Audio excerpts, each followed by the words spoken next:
a obra do lado não está funcionando. Então, eu espero que não tenha uma britadeira como eu tenho tido nos últimos dias aí. Então, o processo de mudança hoje em dia está dessa forma, né? E outra coisa assim, que eu gosto muito de fazer nos meus alunos é assim, quando eu faço uma pergunta ou pergunto se vocês estão entendendo qualquer problema, existe uma mãozinha lá embaixo, né, no Zoom, que vocês podem clicar e dar o OK, assim, aquele thumbs up, né? Vocês podem usar. A gente poderia treinar agora, que tal? Vocês estão vendo lá onde diz... onde é que está a mãozinha aqui? Está por aqui a mãozinha aqui agora, que eu não tô... Assim, onde diz reactions, eu não sei se o de vocês está em português ou em inglês, o meu está em inglês. E lá vocês têm o coraçãozinho, thumbs up, é isso aí, ó, o Alessandro, o Arthur, né? E o Carlos mandou coraçãozinho. Então, gente, qualquer coisa, vocês levantem a mãozinha lá e eu paro, então, para perguntar se vocês têm alguma dúvida, e lógico, fiquem à vontade. Minha ideia aqui, sem dúvida, o Carlos me deu aí mais ou menos 1 hora, né? Eu espero a gente poder finalizar esse conteúdo em 40, 45 minutos e deixando aí uma margem de tempo para vocês também poder perguntar, né? Legal, gente? Então, vamos lá, eu vou dividir minha tela, tá? Eu vou abordar o tema, o Carlos me pediu para falar de liderança, né? E aí, dentro desse escopo de liderança, a gente vai falar de como hoje o líder tem que enfrentar esses processos de mudanças digitais, né, que estão acontecendo, e muito mais, além disso, né, olhar para este planeta que está sofrendo muito nos dias de hoje, tá? Então, se também houver algum problema aí, se vocês perceberem aí de áudio, qualquer coisa assim, me avisem, tá bom? Todo mundo está me ouvindo aí, né? Então, deixa eu dividir aqui minha tela. Todo mundo está vendo aí. Eu só vou fazer uma pergunta que às vezes acontece nas minhas aulas. Caso vocês vejam uma faixa, vocês estão vendo uma faixa que impede vocês verem o slide todo ou não? Ou vocês estão vendo ele inteiro? Tem uma Carlos, faixa em cima e uma faixa lateral aí que tá, então tá bom. Esse é um probleminha do Zoom. Então, o que eu tenho aqui, eu confesso a vocês que eu não sei porquê. Agora, sumiu a faixa, né? Sumiu. Sim, sumiu. Sumiu aqui também. Ficou reduzida lá em cima, mas sumiu, legal. Desaparecer totalmente não. Tá, vocês estão vendo, mas vocês conseguem ver o slide, né? Isso que é importante agora para a gente seguir. Legal, gente. Então, o primeiro slide aqui é para dar simplesmente as boas-vindas a vocês, né? No planeta que nós estamos vivendo. Um planeta que, sem dúvida, está sendo impactado aí por uma situação que foi propriamente não planejada e que a gente tem que reagir aí nos dias de hoje. Isso está interagindo de uma forma muito desigual no planeta.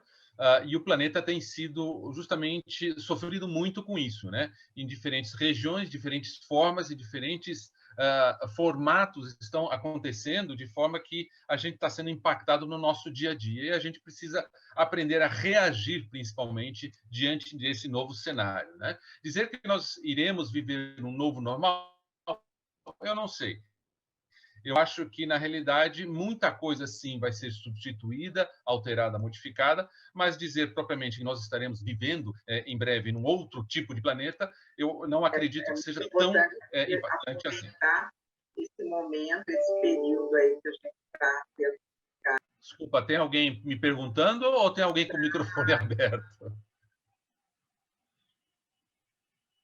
Legal. Bom, vocês viram meu currículo, eu vou avançar. Qualquer coisa, vocês me avisem aí. Vocês estão vendo o meu currículo, alguns de vocês aí já provavelmente leram, enfim, eu trabalho na FIAP, né? Sou professor lá e também atuo em outras áreas. Mas, para começar aí nosso papo, para falar exatamente sobre liderança, a gente precisa abordar esse tema, a gente precisa configurar o nosso tema diante deste universo de pessoas que está justamente invadindo o nosso planeta, né? É muita gente que a gente precisa cuidar, é muita gente que a gente precisa prestar atenção, né?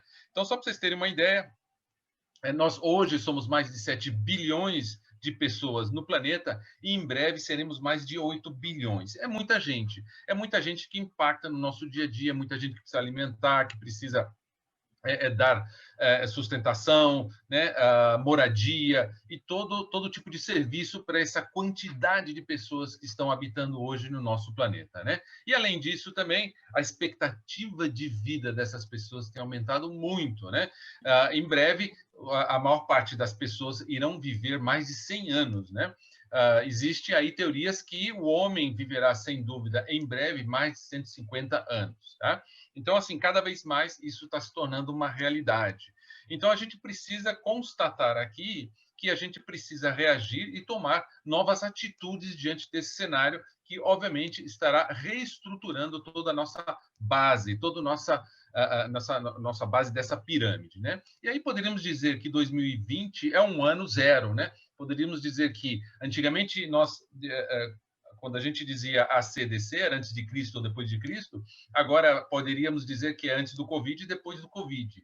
Se a gente zerar a partir deste momento que nós estamos vivendo, poderemos ter, sem dúvida, um histórico do que irá acontecer aí ao longo dos anos e como isso estará impactando e alterando, modificando as nossas vidas. Então, a gente precisa observar como é que tudo isso está sendo formado e formatado de forma a gente se reestruturar e se reposicionar naquilo que a gente quer. E aí, a gente citando um pouquinho o Milton Friedman, que é um economista já falecido em 2006, mas ele justamente diz o seguinte, que somente uma crise atual ou percebida produz mudança real. E é isso que a gente está vivendo no dia de hoje, né? Existe justamente uma crise, né, que não foi planejada, ela simplesmente tomou conta do nosso dia a dia, da nossa vida, e essa crise justamente demanda ações a serem tomadas, que dependem de ideias que estão ao redor. Então, nós precisamos observar todos aqueles que conseguem justamente acrescentar, agregar soluções diante desse novo cenário, tá? Então, ele acredita que a nossa função básica é desenvolver alternativas a políticas existentes para mantê-las vivas e acessíveis até que o politicamente impossível se torne politicamente inevitável, se reestruturando e reformatando aí, resetando aí as nossas vidas, tá? E isso ele diz ali, então, no livro dele, Liberdade para Escolher. Vale a pena vocês darem uma lida. Eu vou citar vários autores aí ao longo desta apresentação, tá? A primeira parte que eu queria abordar com vocês, diante de liderança, é uma prática que todo líder tem que ter, né? Prática de conhecimento, ou seja, praticar o conhecimento, conhecer, abordar e observar o que está acontecendo, as tendências, para aí sim assumir e adotar uma nova realidade dentro da sua organização, dentro das suas vidas, dentro das suas famílias ou da sociedade ou comunidade, tá? Então esse líder, ele precisa justamente entender. E aí a gente chega a uma expressão que já é utilizada basicamente há 40 anos, chamado de VUCA. Não sei quantos de vocês conhecem esse termo aí? Vamos ver se a mãozinha funciona aí. Vamos ver se todo mundo liga a mãozinha aí. Eu vou ver aqui. Todo mundo conhece o termo VUCA ou não? Opa, tem algumas pessoas aí que já citaram aí que conhecem. Não conheço, Ricardo.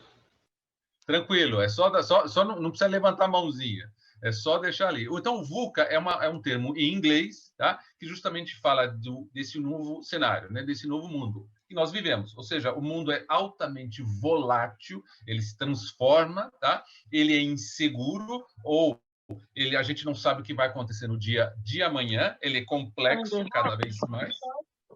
E ele é ambíguo, porque existem diferentes formas de você observar e conduzir qualquer processo. Então, hoje, há 40 anos existe essa expressão e nós vivemos nesse universo VUCA em constante mudança. Agora, eu acredito que aqueles que conhecem o universo VUCA não devem conhecer o universo MUVUCA. Esse eu acho que deve ser novo para vocês. O universo MUVUCA não deixa de ser um universo VUCA, só que acrescentando mais duas palavrinhas, meaningful, de significado, e universal. Então, essa nova tendência, essas novas mudanças que estão acontecendo hoje, elas têm um significado, um propósito, e elas têm que ser universal, elas têm que atender ao universo como um todo, tá? E o resto permanece igual, ou seja, o universo é volátil, inseguro, complexo e ambíguo. Tá? Então, hoje nós estamos vivendo nesse mundo que, além VUCA, é MUVUCA, né? E se a gente lembrar do nosso dia a dia, com certeza ele é muvuquento mesmo, né?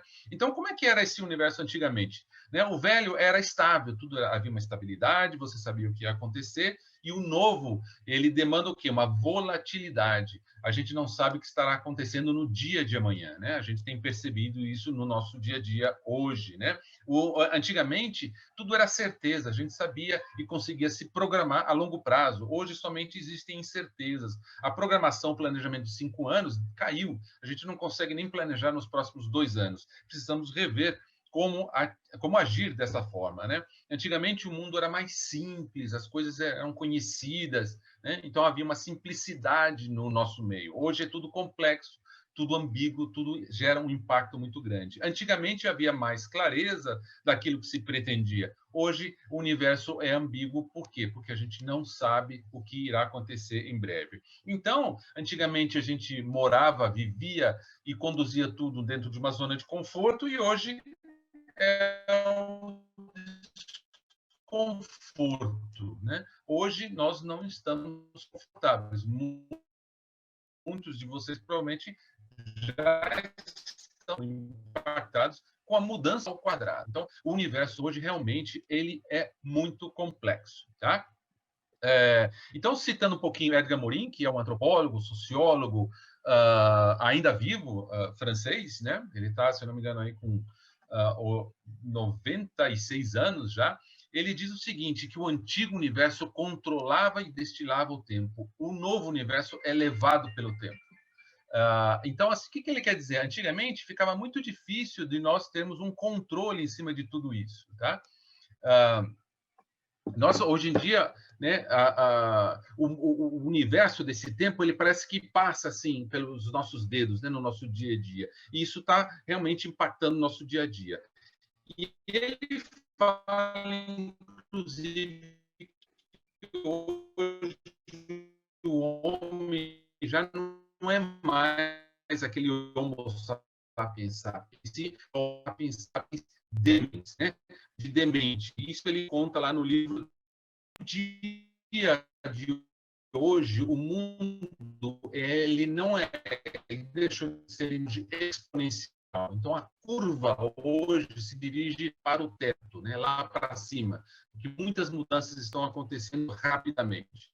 E que mudanças são essas que a gente vê nas organizações? Eu pergunto a vocês, e aí eu aceito até... Ricardo, o áudio está um pouco ruim.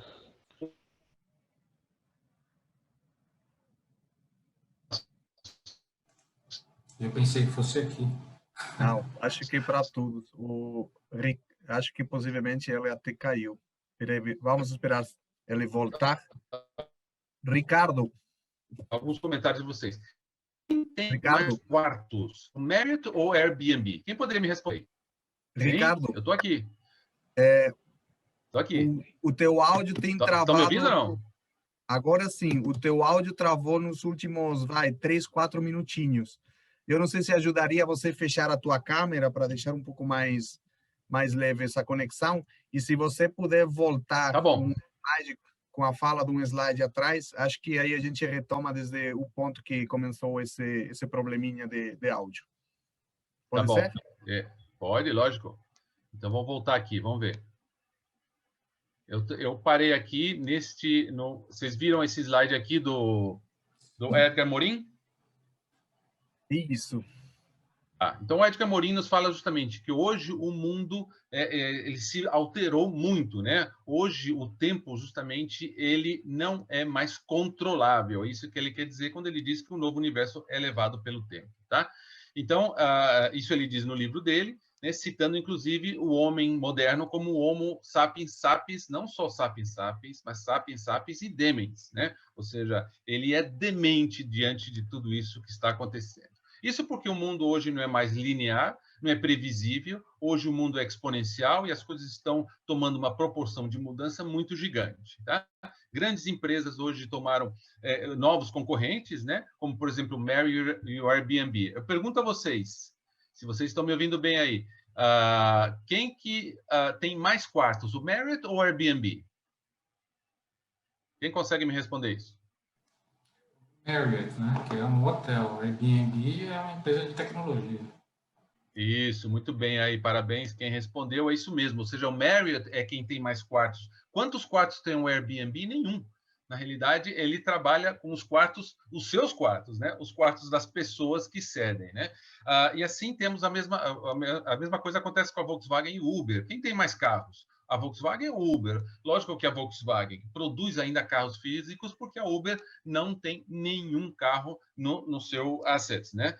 E lá atrás, não sei se vocês percebem a imagem, né? A gente está vendo ali também o Blockbuster e o Netflix, né? Obviamente, Blockbuster caiu, assim como Kodak, Xerox e tantas outras empresas, e hoje a gente vê que as empresas de tecnologia estão adotando uma nova tendência aí no mercado, tá? E se a gente citasse aqui Salim Ismail, que é um dos fundadores da Singularity University, hoje as empresas exponenciais são aquelas cujo impacto ou resultado é desproporcionalmente grande, pelo menos 10 vezes maior comparado a seus pares. Tá? Então, esse é um novo universo, esse é um novo universo que o líder tem que assumir e saber justamente controlar e conduzir no seu dia a dia. Deixamos de ter aquelas empresas tradicionais, né, para sermos muito mais transversais e olhar, sem dúvida, de uma forma diferente.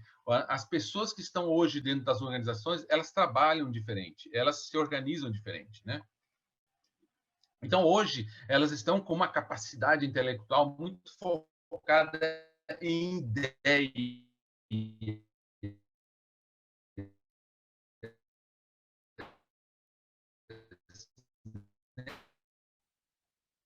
O áudio está falhando novamente. Não estou conseguindo ouvir, Ricardo. Ricardo, travou de novo. Habilidade de todos esses programas. Ricardo, Me dá 2 segundos. o teu áudio Tá me ficou ruim de novo. Eu não sei. Agora sim. Estão me ouvindo bem? Eu ouço vocês bem até. Não? Agora tá, sim. Vamos continuar.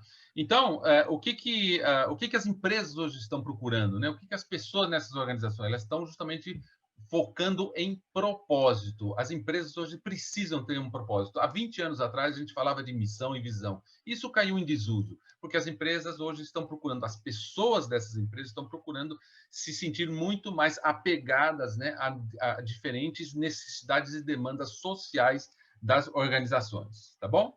Estão me ouvindo aí? Beleza, gente? E aí a gente chega até, falando um pouquinho de propósito, né, ao Golden Ring do Simon Sinek, né? Eu não sei se vocês já ouviram falar dele. Ele justamente cita 3 círculos, né, nos quais a gente deve...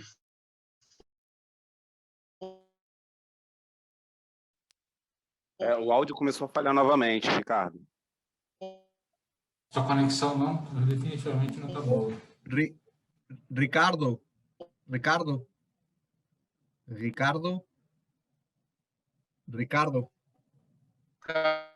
Ou estabelecer um padrão, né? A gente... Ricardo. Eu estou ouvindo bem, gente. Travou de novo. Às vezes também ajuda. Ele também não ouve. Carlos, será que ele vocês estão me caiu? ouvindo? Me dá 2 segundos. Eu vou desconectar e vou reconectar minha internet. Só um minuto. Ok.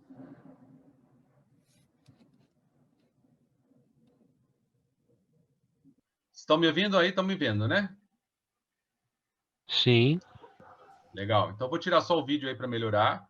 Tá bom? Vamos continuar então, gente. Desculpa aí, mas coisas de tecnologia, né? Bom, então eu estava falando para vocês de propósito. Hoje as empresas e as pessoas estão muito voltadas para esse propósito, né? E aí eu chego até o Simon Sinek. O Simon Sinek, justamente, não sei se vocês já ouviram falar dele, mas ele aborda o tema do Golden Ring, né? Na qual a gente estabelece um padrão onde fora do círculo, né, existe o porquê, ou seja, existe aquelas empresas que estão muito mais focadas no porquê eu devo fazer alguma coisa. Enquanto que mais indo para o centro desse círculo, eu tenho empresas que estão mais focadas no como fazer, mas o mais importante é entender o porquê fazer. Então, as pessoas, as organizações, elas precisam olhar para o centro desse círculo. Assim como empresas, poderíamos citar como a Apple, né, que é justamente uma empresa no qual ela valoriza o seu produto através do design, porque ela estabelece uma conexão muito próxima, muito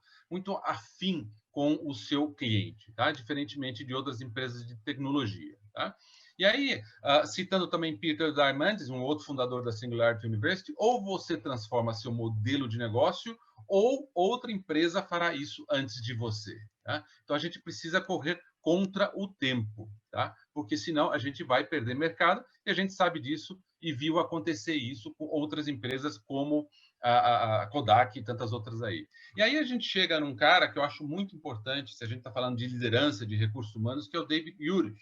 Tá? O David Urich cita aqui para nós que ser um líder eficaz é extremamente complexo, requer uma visão para ver o futuro, dedicação para fazer as coisas acontecerem, sensibilidade para as pessoas que às vezes são peculiares e confiança pessoal em arrogância, tá? Eu vou dar aqui agora uma pausazinha que eu queria conversar com vocês e mudar um pouquinho aqui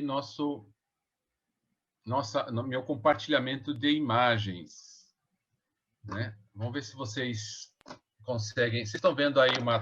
Deixa eu ver. Voltou ou não voltou? Vocês estão vendo uma... Oi? Agora não estou vendo mais nada. Calma. Vocês estão vendo uma tela em branco agora ou não? Agora sim. Legal. Então, eu queria só citar para vocês uma teoria do David Urich, que ele diz o seguinte: hoje existe muita demanda no mercado, tá? Existe muita demanda. Por quê? Porque hoje em dia existe de tudo, né? Todo mundo está querendo alguma coisa, está querendo mais dinheiro, está querendo mais soluções, está querendo novas tecnologias, enfim. E, por outro lado, existe um reflexo aqui em recursos, né? Nem sempre a gente obtém todos os recursos que a gente precisa, tá? Então, a gente percebe que, por exemplo, na pandemia, existe muita demanda por vacina e, no entanto, nós não estamos tendo esses recursos necessários para poder estabelecer.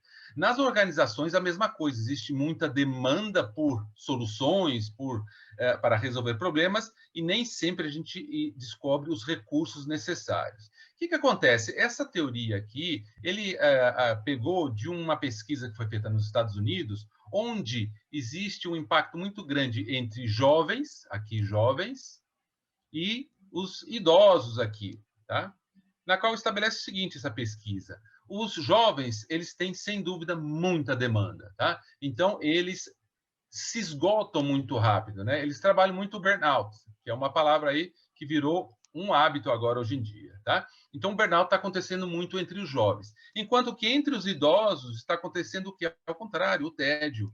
Então, se percebeu, e por isso aconteceu essa pesquisa, na qual percebeu-se que idosos entre 60 e 70 anos, eles estão cometendo suicídio nos Estados Unidos. Por quê? Porque a vida deles é um tédio, né? A vida, eles já têm os recursos, eles trabalharam a vida inteira, têm aposentadoria, mas não tem demanda, nada satisfaz eles ou provoca essa demanda. O bom líder é aquele que sabe justamente trabalhar e equilibrar o processo entre demanda e recurso, tá? Então, esse líder, se ele consegue conduzir todos os processos dentro deste equilíbrio, ele vai ter justamente um time altamente engajado e positivo, tá? Então, isso aí estabelece o seguinte: ele coloca isso dentro de um padrão, ou seja, todo líder ele tem que estar conduzindo seus ideais em cima de aspectos físicos e aspectos emocionais, tá? Se você estabelece um equilíbrio entre esses dois fatores, você terá justamente a satisfação de todos. Porém, você tem que conseguir isso através do intelectual, né? Então, desenvolver o intelecto das pessoas, tá? Entre o emocional, de forma que elas consigam estabelecer um padrão, né, na qual se sintam bem, e o social, porque, de qualquer forma, todo mundo está justamente correndo aí e interagindo de uma forma ou de outra, usando todos os recursos necessários, tá? Então, eu queria colocar um pouquinho essa teoria do David Urich, falando um pouco de liderança, que eu acho muito interessante, que vale a pena aí a gente prestar atenção, tá bom? Bom, voltando aqui um pouquinho, então, aos nossos slides. Tudo bem, gente? Vocês viram aí? Conseguiram ver direitinho? Tranquilo, né? Sim. Então, vou voltar aqui aos slides, né? Para a gente continuar um pouquinho mais. Então, gente, um outro fator de mudança que irá gerar um grande impacto aí de transformação na nossa sociedade é que em breve, eu estou falando bem breve mesmo, em 2045, haverá o que a gente chama o momento de singularidade. E o que é esse momento de singularidade? Isso aí foi previsto pelo Arvin John, que trabalhou com Alan Turing, que é o papa da computação. Não sei se vocês viram o filme, vale a pena ver o filme sobre a história dele, né? E ele justamente avaliou que em 2045 toda a tecnologia que existe hoje no planeta irá conviver com os seres humanos de uma forma igual, tá? Ou seja, isso será altamente transversal. E assim também fala o engenheiro do Google, Kay Russell, no seu livro The Singularity is Near, né? A singularidade está próxima. Então, esse momento de 2045 vai ser um momento extremamente sem precedentes, onde não haverá um way back, ou seja, nós não conseguiríamos retornar ao momento anterior, né? Em 2011, já a revista Time estava prevendo isso, né? Se vocês verem alguns vídeos do doutor, ele é médico, neurocientista, Jonathan White, ele já abordava que em 2045 os seres humanos poderão ser robotizados de uma certa forma, não em termos do que eles fazem, mas sim em termos daquilo que eles serão e poderão gerar, né?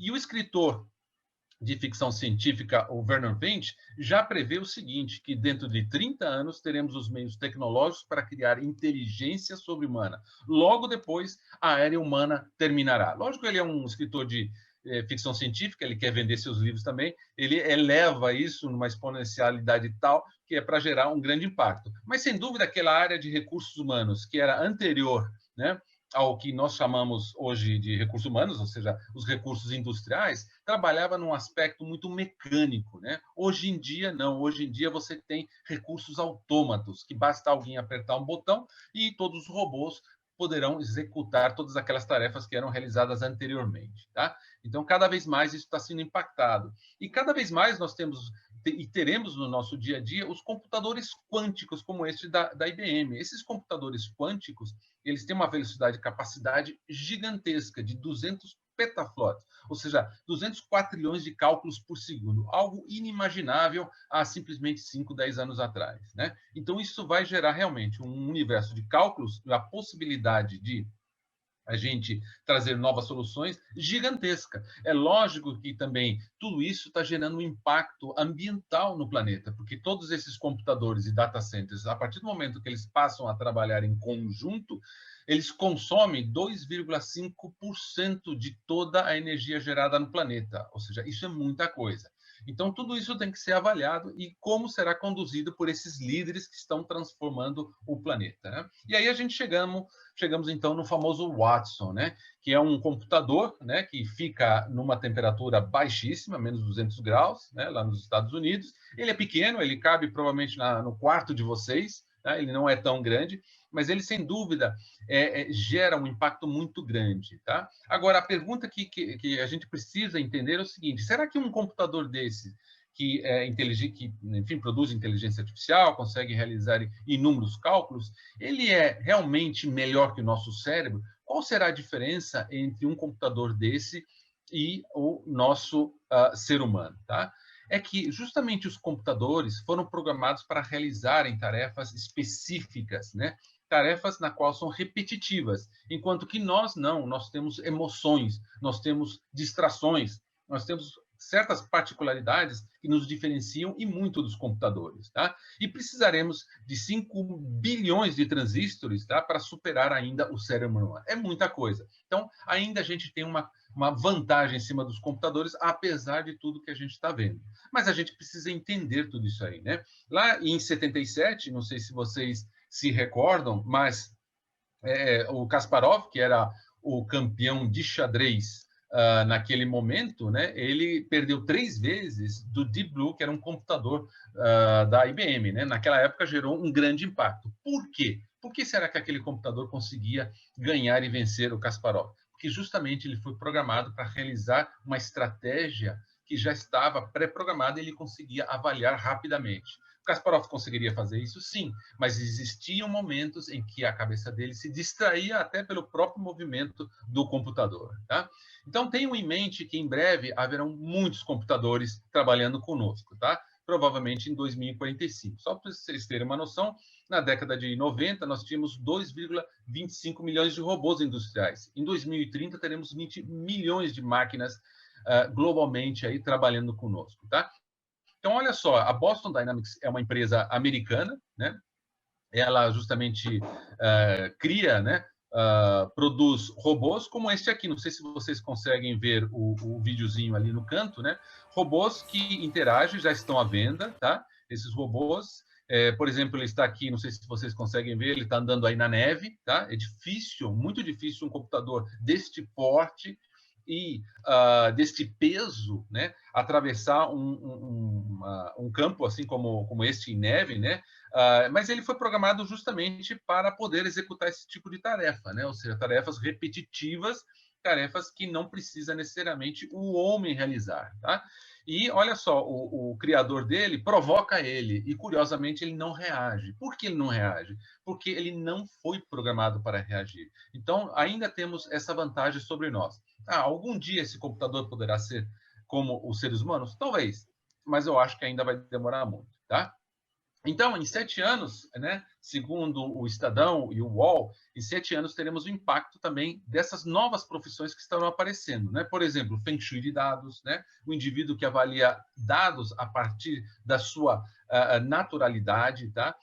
Fazendeiros urbanos, hoje já existe, né? Não sei se vocês sabem, por exemplo, o Shopping Eldorado, na sua cobertura, ele já tem uma plantação lá, tá? Em Nova York isso é muito comum, tá? Nas lajes dos edifícios.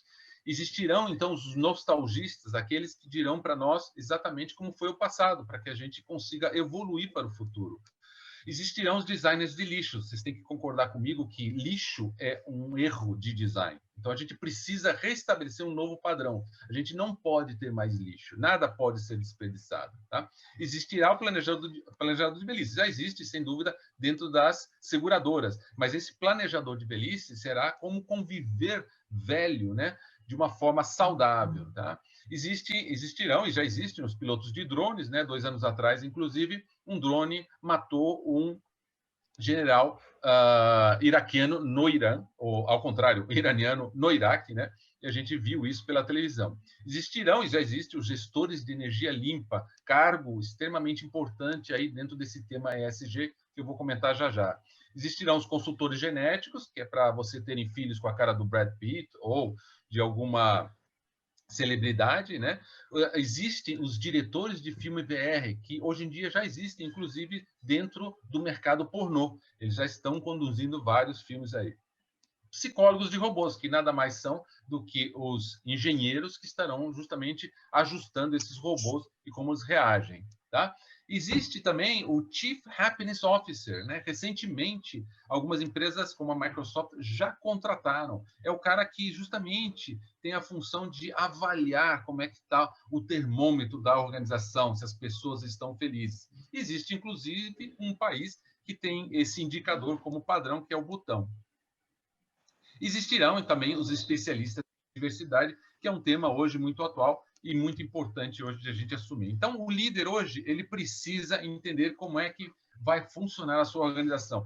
Bom, e o que a gente vai fazer agora? A gente precisa reskill toda essa população, ou seja, precisamos trazê-la para a atualidade, né? Até 2030, nós teremos aí a necessidade de 1 bilhão de pessoas serem reskilled, ou seja, atualizadas diante desse novo universo, segundo a Organização para a Cooperação do Desenvolvimento, né, Econômico do Desenvolvimento. Então, vejam só, existe sem dúvida, o líder precisa se preocupar com essa tendência. Hoje, segundo John Bersey no seu livro, né, Understanding HR Technology, 14% tem uma ideia das empresas, tem uma ideia de como serão as organizações do futuro. 53% dos empregos de hoje desaparecerão e surgirão novos, né? 70%, porque quais irão desaparecer? Aqueles que justamente são pessoas que fazem que batem o martelo todo dia, que fazem aquela coisa repetitiva, né?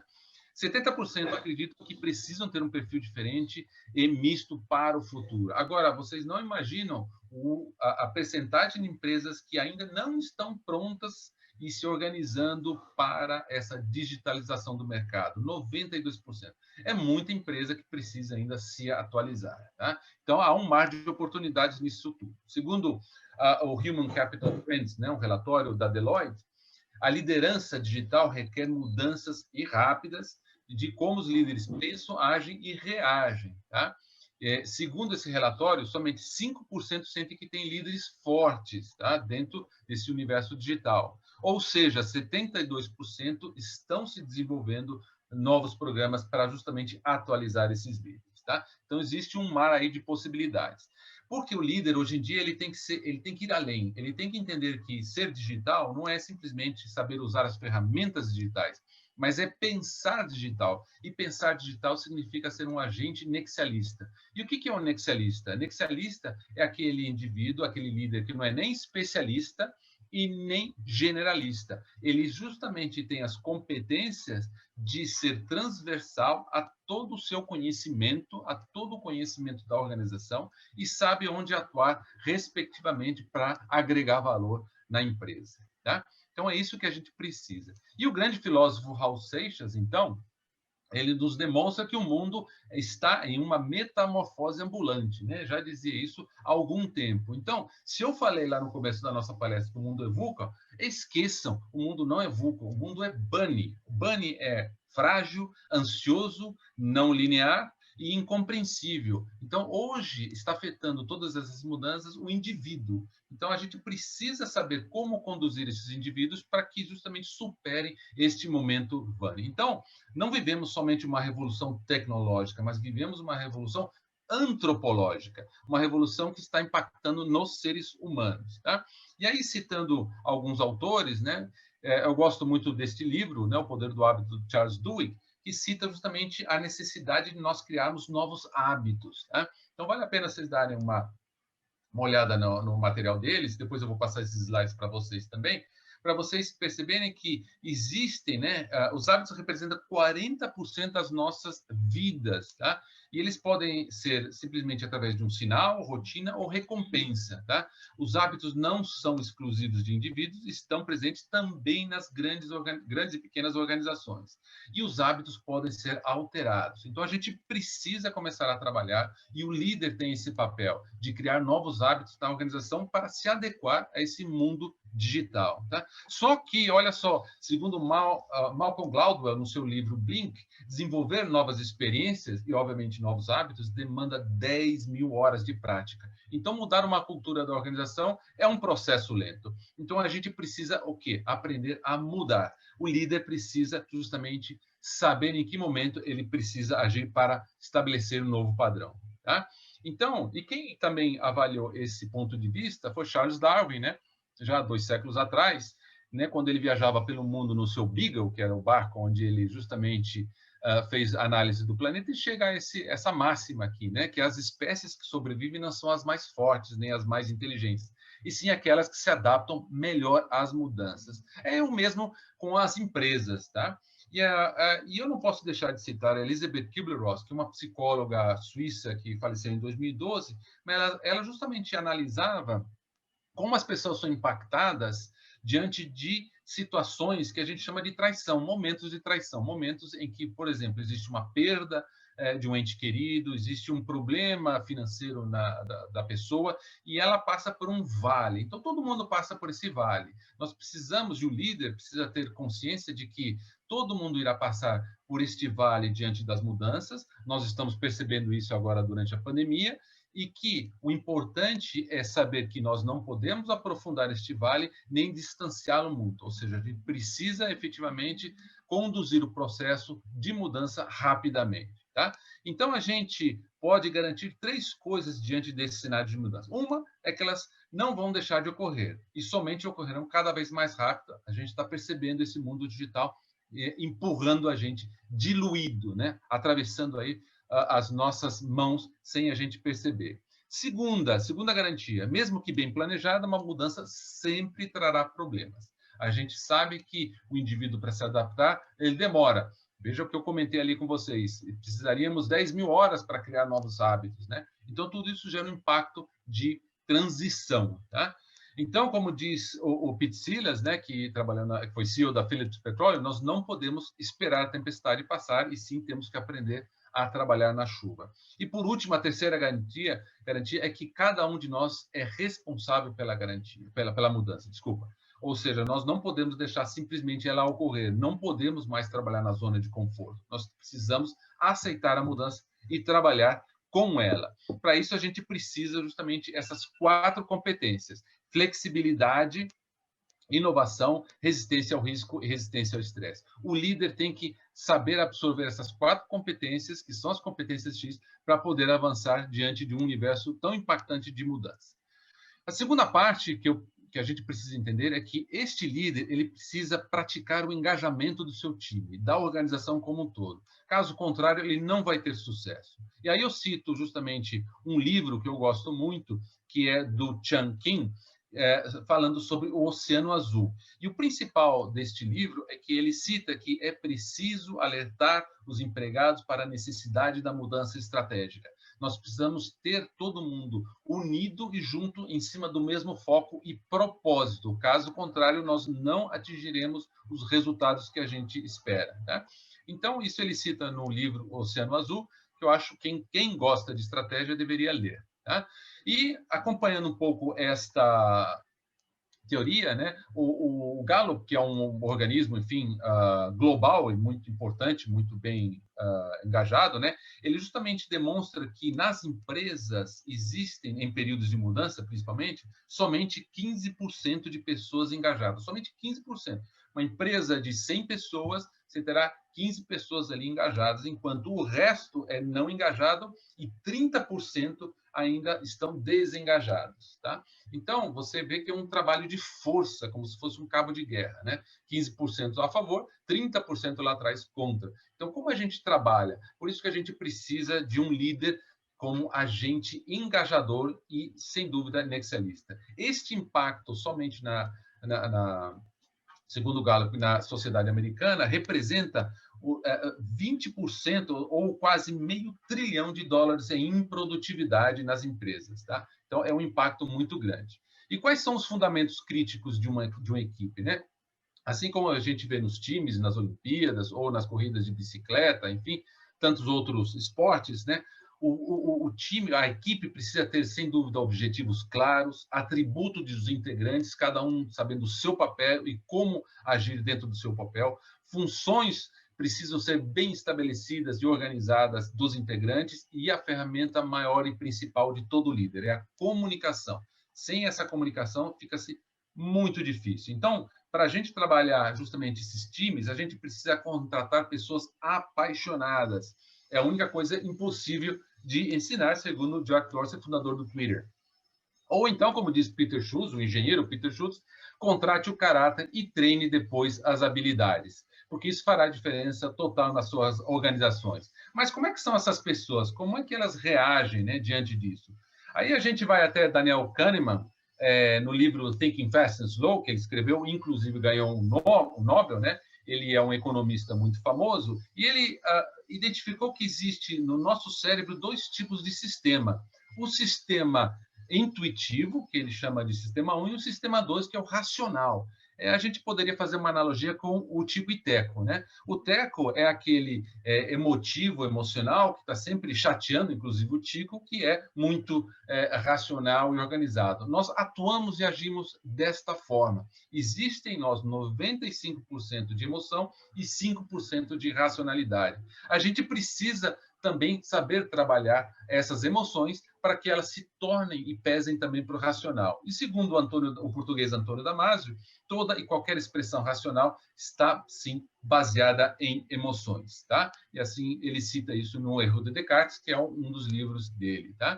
E aí a gente chega num tema que é muito falado hoje em dia, que é o famoso mindset, né? Então a gente precisa transformar a organização e trazê-la para um novo mindset. E existe uma escala de valores, segundo Robert Dills, para ser acompanhadas, que são os níveis neurológicos, que começa justamente com o ambiente e chegando à identidade e à visão que a organização precisa adotar. Tá? A neurolinguística, sem dúvida, ajuda muito a compreender as pessoas para que elas se organizem e consigam avançar e evoluir dentro desta pirâmide. Tá? E esse mindset foi muito bem divulgado e conduzido pela, não sei se vocês já ouviram falar da Carol Dweck, que é uma consultora americana, na qual ela cita que existem nas organizações 2 tipos de pessoas. O growth mindset, que é um indivíduo que justamente tem um padrão de crescimento, ele quer, ele assume a mudança, ele quer conduzir os processos de mudança, e existe o fixed mindset, que são aqueles que estão na zona de conforto. Esse livro gerou tanto impacto que o Satya Nadella, da Microsoft, ele distribuiu isso para os mais de 400 mil funcionários da Microsoft no mundo todo. Tá? E ela cita o quê? Esses são os principais tópicos dela. É que nós precisamos ter consciência sobre as nossas crenças, investir um tempo no autoconhecimento. Tá? Hoje em dia, o long life learning é, sem dúvida, algo que está muito bem estabelecido, porque nós temos muitas ferramentas para isso. Criar novos hábitos com atenção e foco. Tá? Olha só, outra vez falando de hábitos. Aprender a usar o sistema 2, que é o racional. Ter disciplina e esforço. Repetir os hábitos para gerar novos comportamentos. E com a repetição, teremos novas crenças e valores. Tá? A gente precisa criar esses novos valores dentro das nossas organizações. E se a gente for citar um pouco o líder, eu gosto muito de falar deste irlandês aqui, que é o Ernest Shackleton, né? E não tem nada a ver com digital, porque, na realidade, ele viveu lá atrás, no começo do século passado. Em 1914, ele contratou 28 loucos para fazer uma travessia pela Antártida, tá? Então, ele saiu justamente do sul, ali da Argentina, e se dirigiu à Antártida para fazer a travessia a pé. Tá? Chegando lá, infelizmente, o barco dele foi ficou preso no gelo, tá? E eles tiveram, então, que abandonar este navio e ficar somente com 3 botes que não cabiam os 28 indivíduos. Tá? Então, ele teve que tomar uma decisão muito difícil. Ele teve que justamente largar uma parte destes indivíduos numa ilha próxima da Antártida e prometer para ele que ele estaria de volta para recuperar eles. Tá? Isso aconteceu de fato. O curioso é que, em todas as leituras que a gente faz dessa travessia, que durou 2 anos, a gente não vê nenhum comentário de agressão, não vê nenhum comentário de brigas ou qualquer anomalia no sentido de extrapolar o relacionamento desses indivíduos. Por quê? Porque ele teve uma habilidade ímpar de saber contratar os indivíduos ideais para fazer esta travessia. Ele contratou pessoas que, se eram médicos, tinham outras habilidades, como, por exemplo, o médico dessa turma, ele sabia cantar. Né? Tinham outros que eram engraçados, mesmo sendo, né, pessoas muito profissionais dentro do ambiente náutico. Então, assim, ele justamente foi muito hábil disso e teve muito sucesso depois de 2 anos, trazendo esses 28 indivíduos de volta para a Inglaterra. Né? Então, eu cito ele como, sem dúvida, o cara mesmo de líder. Né?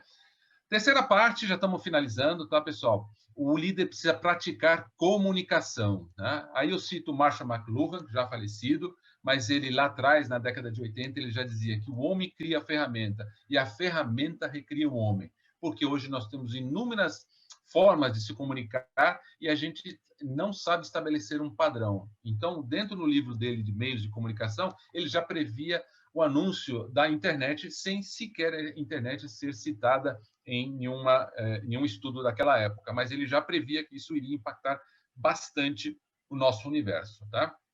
E aí a gente precisa avaliar como a gente faz a comunicação. O líder precisa aprender a comunicar, porque nem sempre o que ele pensa é o que ele diz e como ele diz. Né? Então, a gente precisa ver o resultado desta comunicação e o que a equipe está entendendo. Caso contrário, o que esse time irá ouvir não será o que eles entenderão e o que eles farão. Aí nós teremos, sem dúvida, um fracasso. Então, como regras para a comunicação, gente, é ter objetivo claro, ordenar e concretizar a mensagem, envolver o receptor, escutar ativamente, usar linguagem clara e simples e obter feedback de todos para ter a certeza que todos estarão sendo, sem dúvida, comunicados corretamente. Tá bom, gente?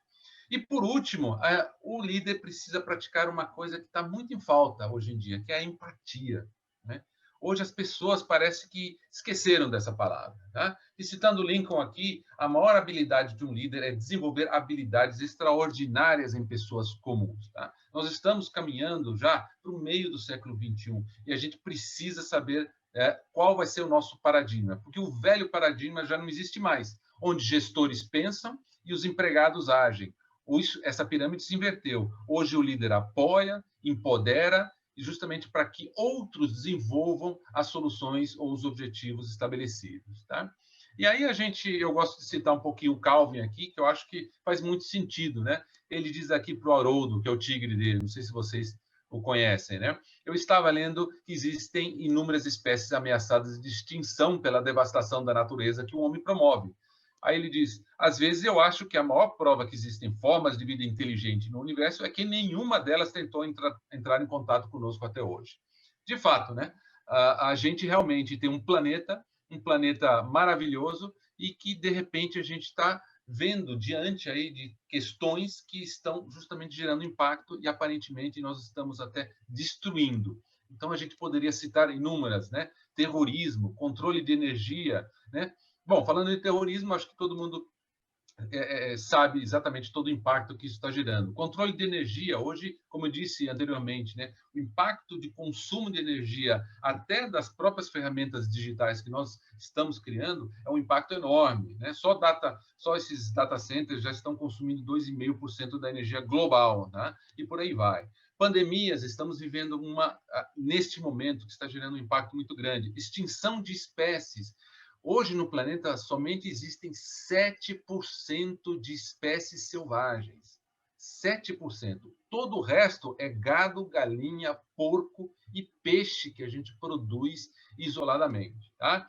Então, assim, nós, em somente 50 anos, nós acabamos com 68 espécies de animais no planeta selvagens. Tá? Realmente existe um impacto muito, muito grande aí que nós estamos alcançando, infelizmente. Tá? Existe escassez de comida. Né? Nós temos hoje no Brasil já 14 milhões de desempregados, mas nós temos mais de 100 milhões de pessoas passando fome no planeta. Né? É muita coisa. Existe o problema de pobreza, a gente precisa reduzir. Escassez de água. Em breve poderemos ter guerras se a gente não estabelecer padrões de distribuição de água potável para todo mundo. Né? Países africanos estão sofrendo muito com as secas constantes. Em outros lugares do planeta, a própria América Central também já vem sofrendo em alguns lugares. Tá? Isso vai trazer essa escassez de água. Então, nós precisamos estabelecer um novo padrão aí para a gente conseguir tornar isso possível. Mudança climática, né? Existe um acordo de Paris que estabelece somente 2 graus de aumento da temperatura e países como Estados Unidos quase que saíram aí desse acordo. E para vocês terem uma ideia, 2 graus de temperatura global significa um aumento de 60% do nível do mar, dos oceanos. Muitas cidades, mesmo com esses 2 graus a mais, irão desaparecer. Então, nós já estamos sendo impactados com isso. Na Austrália, devido a esse aumento da temperatura oceânica, nós já temos todos aqueles corais já não existem mais, eles estão brancos, eles ficaram brancos, morreram, eles não existem mais vidas. Estamos falando aí de 80% daqueles corais. O oceano, todo mundo acredita que, porque a gente fala muito da floresta amazônica, que graças à floresta amazônica a gente reduz o monóxido de carbono do planeta, mas não é de fato. São os oceanos que contribuem com 80% dessa limpeza, tá? Então, assim, os oceanos são muito importantes. Então, países como algumas regiões do Japão, elas matam golfinhos. Por quê? Porque os golfinhos, eles competem com a produção e a captação do atum, que é muito valioso para eles. Então, é injusto isso, né? Porque, diante disso, mata-se golfinhos, eles não comem o golfinho, a carne do golfinho, porque eles querem o atum. Né? E a produção de peixes no planeta caiu drasticamente. Hoje só existem 3% de atuns no planeta, comparado a 20 anos atrás. Tá? Então, estamos tendo desastres naturais, a economia global vai ser, sem dúvida, muito impactada por isso. E aí a gente chega no termo que todo mundo está usando hoje em dia, que é o ESG, que é o Environment, Social and Governance. Tá? Isso, na realidade, vem a ser, não é uma organização, não é uma empresa, é um conceito que vem sendo usado desde 2015, né, que a ONU também está estabelecendo alguns padrões para que as empresas conduzam sua certificação em cima de ESG, ou seja, que as empresas se preocupem com o nosso ambiente, tá? As nossas pessoas, para que se preocupe para podermos nos manter aqui no planeta. Tá? E aí eu cito aqui para vocês uma sugestão de leitura, se vocês gostam do tema, é A Terra Inabitável, do David Wallace Wells, que eles nos citam o seguinte, que ainda vivemos dentro da propaganda do progresso humano e melhoria geracional, né? Geracional das gerações. Então, assim, a gente ainda vive num ambiente que a gente acredita que o mundo está indo por um bom caminho, mas, na realidade, a gente precisa repensar. E aí eu coloquei esse slide hoje porque no Estadão, não sei quantos de vocês leem o Estadão, coincidentemente, veio aí uma notícia sobre as ESGs, né? Então, diz lá que as empresas ONGs cobram metas ambientais ambiciosas aí das organizações. E existe aí um grupo de organizações que já, no Brasil, elas estão se organizando para promover, né, a melhoria aí desses 3 pilares. Tá? E segundo a ONU, existe uma lista, obviamente, não vou citar aqui todas, depois eu passo para vocês, o Carlos passa para vocês, mas tem a ver com tudo isso que eu falei, né, que é para sustentabilidade. Então, hoje, se a gente olhar para o líder ele tem que estar preocupado com isso. Ele não pode somente olhar para a organização dele isoladamente. Ele tem que olhar para a complexidade deste planeta que trará ou não benefícios para o seu negócio. Tá? É nisso que a gente precisa pautar, é por isso que a gente precisa de sem dúvida, propósito muito grande. Algumas empresas, aqui eu cito algumas americanas, já estão dentro dessa pegada. Né? Whole Foods, que foi comprada pela Amazon, né? Que é um supermercado muito diferente, tudo orgânico, enfim, é muito bacana. Eu mesmo, quando tenho oportunidade de viajar, eu gosto muito de ir lá. A Zappos também a Amazon comprou. A Zappos é uma empresa totalmente transversal, não existe chefia, não existe líder, né? É uma empresa realmente que promove a holacracia em todos os seus ambientes, né?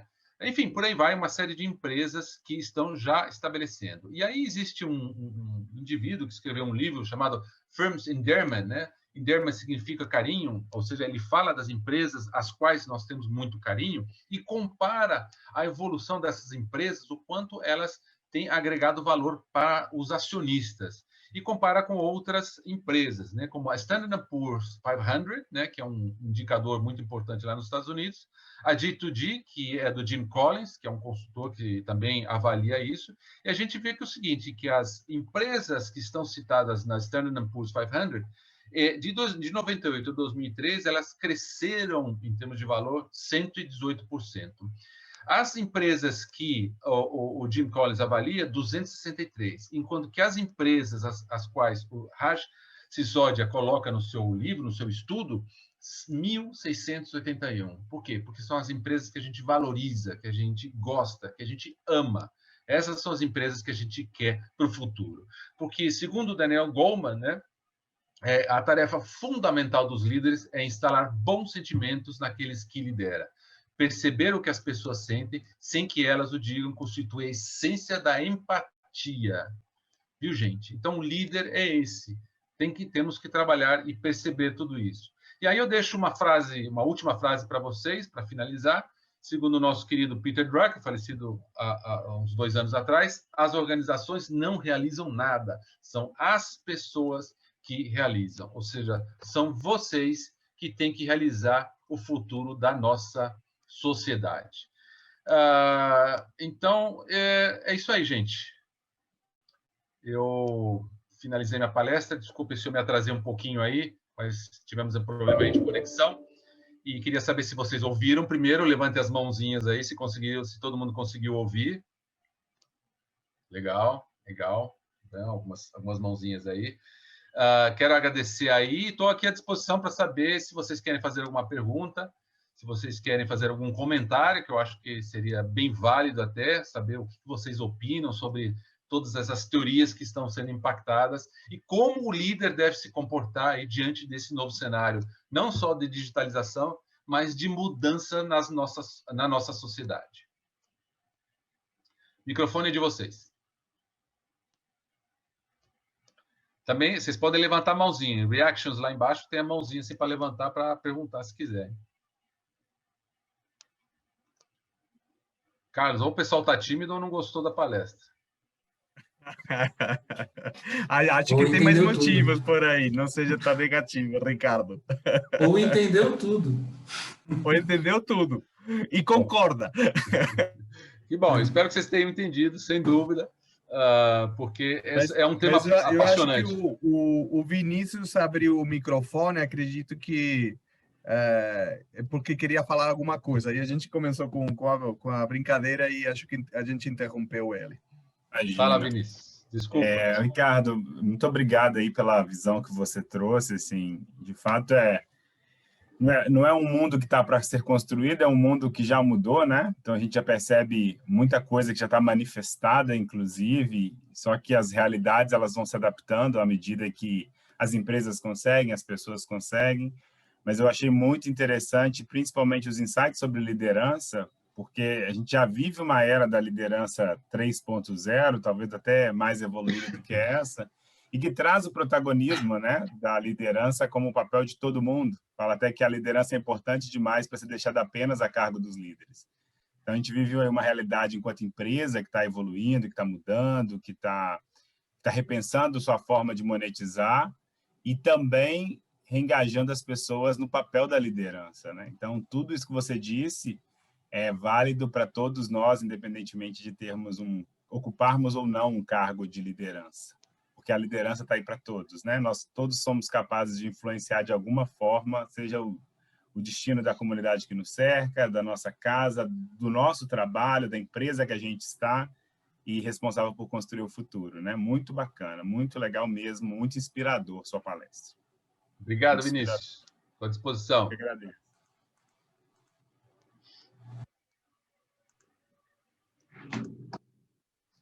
Alguém quer comentar, fazer algum comentário, alguma observação? Fique à vontade, gente. Sempre gosto de ouvir os meus alunos também. Pergunto para eles, fico provocando eles para sempre fazerem inclusões até, né? Percepções, principalmente. Ricardo, boa tarde. Fala, quem fala? Aqui Cláudio? É Cláudio Teixeira. Oi, Cláudio. Esse tema eu acho que nos deixa muito otimista, né? Mesmo diante de tanta diversidade, eu acho que quando a liderança, né, ela tem essa temática, tem toda essa discussão, eu acho que isso prenuncia aí um mundo melhor para todo mundo. E como o Vinícius bem falou,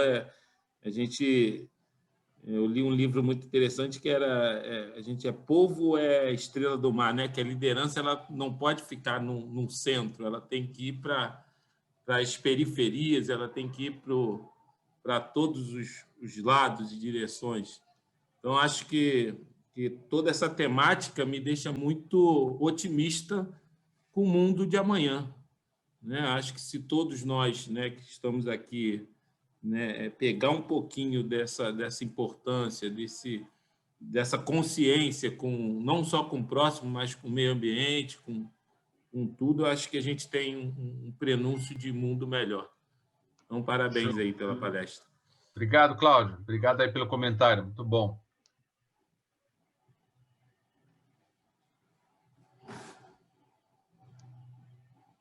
Bom, pessoal, no chat, a Jaqueline parece que abriu o microfone. Abri, só compartilhando aqui, né, uma fala que teve na palestra com relação ao propósito, né?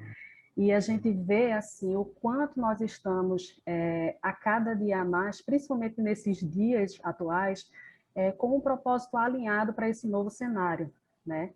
Então, quando a gente observa o trabalho que a empresa está realizando, todo o cuidado com, né, da liderança para com os colaboradores e até para com os cidadãos, né?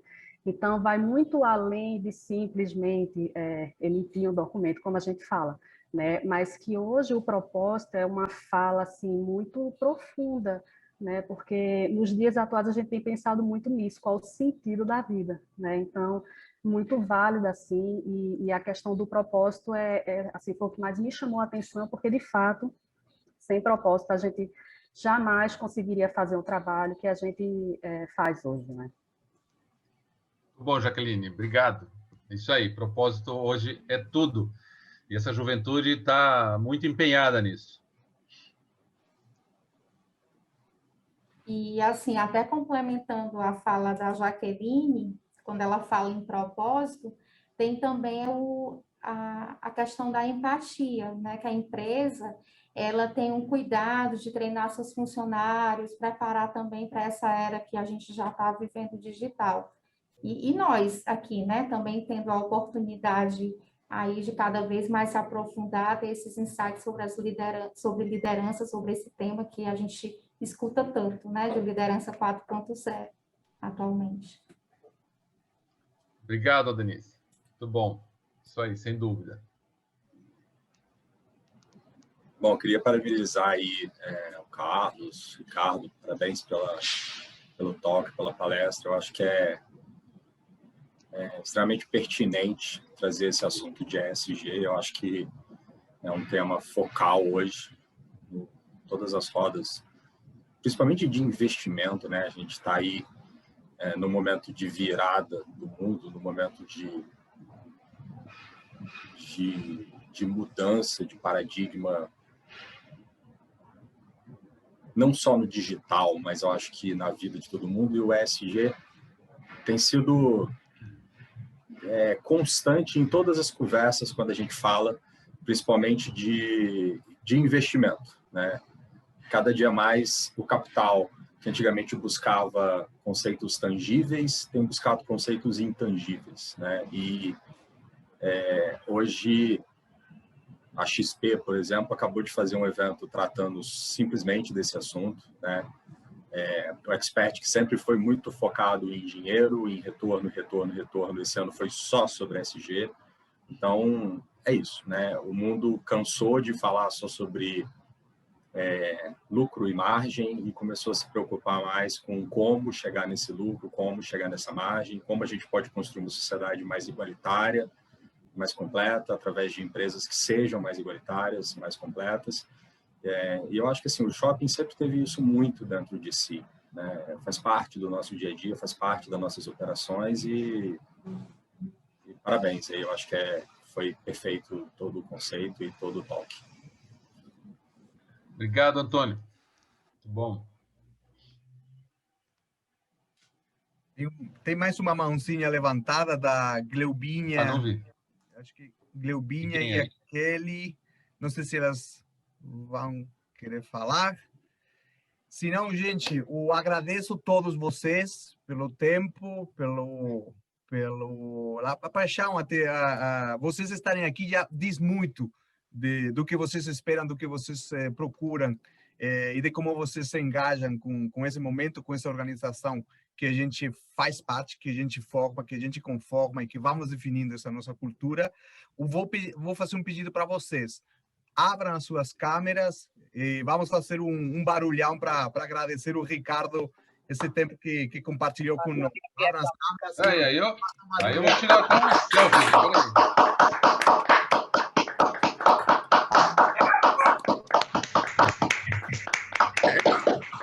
Obrigado, gente. Obrigado. Valeu. Obrigado, sucesso para vocês. Obrigado. Aí. Liderem esse mundo da melhor forma possível. Beijos. Parabéns. Tchau. Tchau. Abraço.